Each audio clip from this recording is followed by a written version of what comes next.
So what's the solution? So how do we get there? Well, here's the thing. We got to recognize that wealth is intergenerationally created.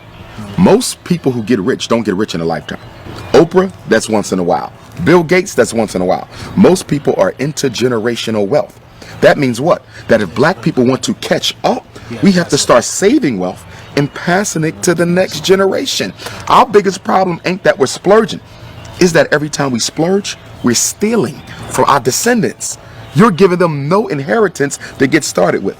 But the white child, they're starting out $100,000 plus, $1 million plus. And I think we have to become more strategic in the way that we do our health plans as well as our life insurance plans. Because what I'm learning with a lot of these white folk, a lot of them are getting their first, what you want to call a shock of wealth through the life insurance policy of their parents. We talk about that too. Yeah, so life insurance policy. Yeah. So there's so many different strategies towards wealth that we're not even thinking about because black people, our selfishness, it's also based on our, what you want to call it, emergency consciousness, survival instinct. We're only worrying about our life. We do not think about those who come after us. Now, you got to realize now, when we got out of slavery, white folks been already building wealth for a couple centuries. Right. We started behind the 8 ball. Okay? So you got to play catch up. How do you catch up with somebody who's 100 yards in front of you?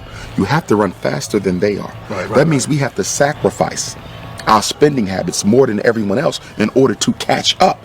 How does a people who are at the bottom waste money more than people who are at the top?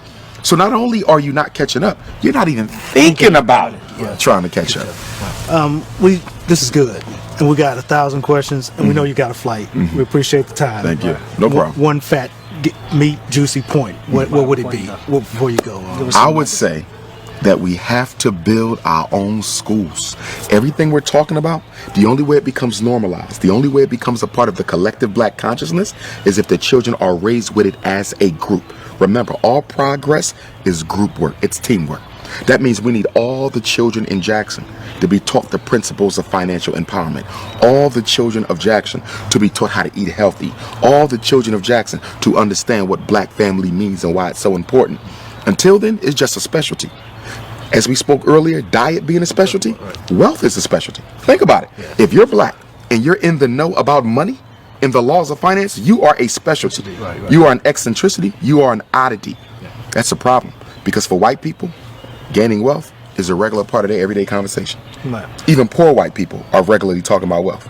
Black people don't discuss wealth at all. We have to move it from the marginalized status it has and make it a mainstream topic of conversation. Is there an answer? I know you can't just drop a 2-second answer. No. Here's what I would say with the unity. Again, unity has to be incorporated into the collective consciousness, which means children have to be socialized to unite with one another. Remember, our kids are socialized to disunite.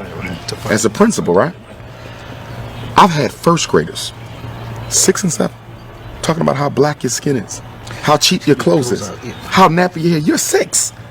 You just your first year in school. How do you know all this? The parents. We are teaching our kids to be Negroes. So the only way you're going to undo that is to teach them to be Africans, which is why I want my school to be residential. Because I know sending them back to the same house that created the illness after school is going to undo everything I do from 8 to 3. You got the kids for 16 hours. I got them for 8. I can't win. Because the brain is the creature of repetition. Whoever gets to this the most will rule it. What did Adolf Hitler say? Come up with a lie, keep on telling the lie, be consistent with it. It ain't got to be the truth. But the brain cannot resist the temptation to believe something that is regularly presented before it. Repetition wins. We give our kids the white folks for the first 18 years of their life, then we want to remake them into Africans for the rest of their life. That's ridiculous. The formidable years of conditioning is birth to 12. The formidable years of conditioning is birth to 12. We give that to white people. And then when they turn 21, they already have habituated. They already have a personality. They already got hard habits.